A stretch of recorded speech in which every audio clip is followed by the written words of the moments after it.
BPO होऊ शकत नाही, कारण जोपर्यंत रोबोट्सला इमोशन्स येत नाही तोपर्यंत माणसाचा जॉब जाणार नाही. म्हणजे इमोशन्स आणि स्वप्न, जेव्हा ते स्वप्न बघायला लागतील त्यावेळेस आपलं संपलं काम. पण असं होऊ शकतच नाही, कारण की शेवटी कसं आहे, काहीतरी एक लिमिट आहे. जसं नेचरने आपल्याला बनवलं आहे तसं आपण रोबोटला बनवलं आहे, त्यामुळे तिथे ते होऊ शकत नाही. आणि स्पेसिफिकली बोलायचं जर झालं तर आजही आपलं जे बोलणं आहे, कम्युनिकेशन आहे, तर ह्याची रिप्लेसमेंट कोणीच करू शकत नाही. म्हणजे जर आज आपण दोघंजण बसून बोलतो आहे, जर आपल्याऐवजी जर रोबोट्स असते कदाचित पब्लिकला आवडणार नाही, ते हे करतील. आता तुम्हाला पण फोटो व्हिडिओ बघायला मिळत असेल AI जनरेटेड. एक व्यक्ती म्हणून आपल्याला काय वाटतं, भावना वाटत नाही त्या फोटोबद्दल का, कारण कळतं लगेच हे AIचं आहे. सो इथे लिमिटेशन आहे. अजूनही लोकांच्या बोलण्याला प्रिफरन्स देतात, बघण्याला प्रिफरन्स देतात.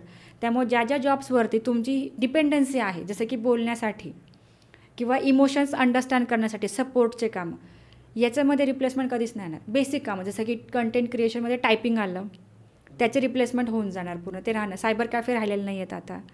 सो जे म्हणजे डॉंकी वर्क जे आहेत ते सगळे चालले जाणार आहेत.